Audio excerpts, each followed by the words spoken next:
marchand, collectionneur parisien, qui, certaines mauvaises langues disent qu'à ce moment-là, la cote de Cézanne commence un peu à faiblir. Et donc, pour relancer un petit peu et remonter la cote de Cézanne, dès 1910, le projet va naître de créer un monument à Cézanne dans sa ville natale. Et on va demander ce monument à Aristide Maillol.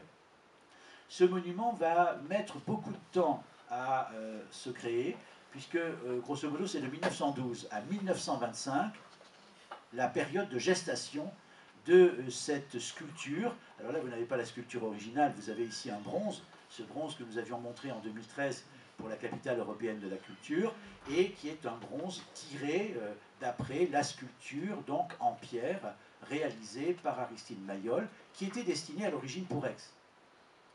Il y a une grande souscription à laquelle adhèrent essentiellement les artistes et les collectionneurs. Monet, par exemple, en fera partie. Et il y a la volonté d'installer cette grande sculpture, cette grande femme allongée, sur une des places aixoises. Malheureusement, ces non-aixois ont la mauvaise idée d'imaginer qu'on va pouvoir la mettre, cette sculpture, sur la fontaine, place Saint-Jean-de-Malte. Alors évidemment, dans la perspective de l'église Saint-Jean-de-Malte, c'est mal vécu, mal perçu, mal considéré à l'époque, et donc le projet n'aboutira pas.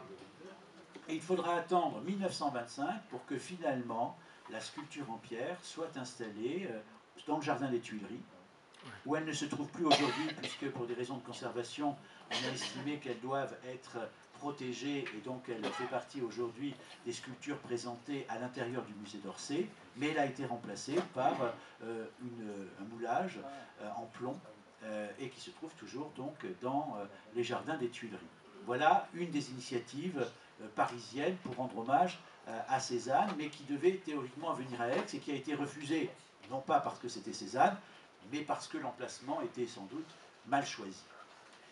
1912, je vous en ai parlé tout à l'heure, ça a été la première phase où l'on a vu disparaître les peintures du Jas de Bouffant.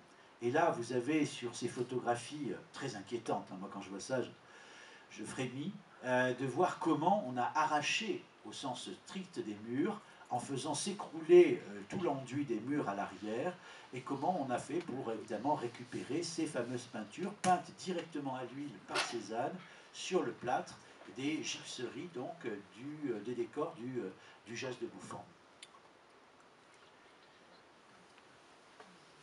Je passe rapidement. 1913, un maire qui s'appelait Louis Jourdan, qui était marchand de bois, je n'avais pas non plus une attirance particulière pour les beaux-arts, trouve quand même qu'il est anormal que le musée d'Aix ne possède pas de Cézanne. Donc il envoie à Paris deux personnes qui vont aller dans les galeries, faire le tour des galeries, et les deux personnes reviennent et lui disent les prix qui sont ceux des Cézanne à cette époque-là.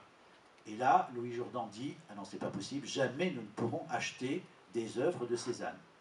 La même démarche reviendra dans les années 20, et là encore le maire dira « Non, non, Cézanne est trop cher, nous ne pourrons pas acquérir d'œuvres de Cézanne ». J'ai parlé de l'atelier des Louvres très rapidement tout à l'heure, donc il est acheté en 1921 par un fait libre, un amateur d'art, un érudit local qui s'appelle Marcel Provence. Alors c'est pas du tout quelqu'un de ringard, Marcel Provence, hein. C'est quelqu'un qui a été capable de s'adapter aux nouveautés de son époque, et notamment la radio. Il a été un des premiers, en tout cas dans la région, à faire des interventions radiophoniques pour parler d'art, pour parler de culture. C'était le grand promoteur aussi des Corrégies d'Orange, par exemple, ça on l'a oublié, de représentations théâtrales dans la forteresse de Sisteron, par exemple. Il a eu une activité très diversifiée, ce Marcel Provence, et il s'est intéressé aussi, évidemment, aux faïences qu'il a voulu essayer de relancer à Moustier. Donc vous voyez, une activité très diverse, et notamment, il a trouvé intéressant d'acheter à Paul Cézanne fils l'atelier des Louvres. C'est vrai que la famille Cézanne n'est plus revenue à Aix. N'est plus revenue à Aix, sauf pour des raisons très tristes, c'est-à-dire d'enterrer des enfants morts en bas âge que Paul Cézanne fils avait pu avoir. Et donc, ils ne reviennent plus à Aix. Et en 1921, Marcel Provence donc, devient le propriétaire de l'atelier des Louvres, dans l'état que vous voyez à peu près sur cette photographie, c'est-à-dire évidemment un chemin de terre pour y mener, et surtout une végétation très basse. Une végétation qui était celle qui était Cézanne, c'est-à-dire des oliviers, une oliveraie, quelques arbres fruitiers, pas du tout de pin, pas du tout de cyprès, rien de ce qui fait aujourd'hui le côté entre guillemets un peu provençal, mais qui sert aujourd'hui surtout à cacher un environnement qui a été complètement modifié. Là, on était en pleine campagne, évidemment, à cette époque-là.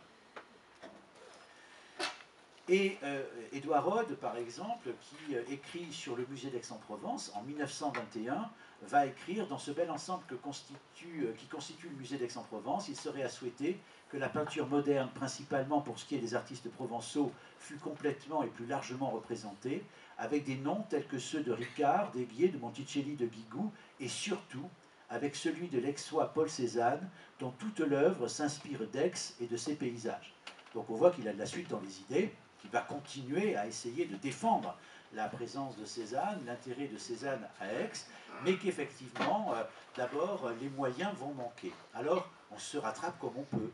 En 1923, on va donner le nom d'avenue Paul Cézanne au chemin qui mène à l'atelier des Lauves. Ce sont des gestes très modestes, mais qui effectivement marquent petit à petit cette prise de conscience de l'importance de Cézanne à Aix. En 1923, on va créer à Aix-en-Provence, et c'est encore à l'initiative de Marcel Provence, les Amis de Paul Cézanne. En 1924, M. Belleval, donc, qui est un éminent membre de la Société Paul Cézanne, mais aussi de l'Académie d'Aix, va prononcer un discours sur la tombe de Paul Cézanne, en hommage à Paul Cézanne, mettant en évidence toute l'importance de l'art de ce peintre.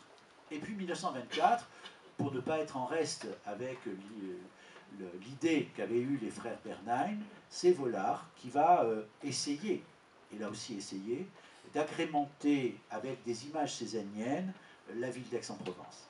Et notamment, il va être d'abord, dans un premier temps, sollicité par le proviseur du lycée Munier, l'ancien collège Bourbon, qui va le solliciter en lui demandant s'il n'aurait pas une représentation de Cézanne, une gravure, quelque chose qui pourrait témoigner de la présence de Cézanne dans ses murs. Et Vollard lui répond très obligeamment qu'il va faire mieux et qu'il va lui proposer une sculpture qui est cette tête de Louis Valtat, qui représente le portrait de Cézanne et que Valtat aurait réalisé sur les indications et les conseils de Renoir, à l'époque où Valtat fréquente donc Renoir lorsque Renoir est à Cagnes. C'est un bronze, et ce bronze va être donné par Ambroise Vollard à la ville d'Aix. Et ce bronze devait être installé sur une place d'Aix. On va visiter les lieux, Vollard va descendre, Marcel Provence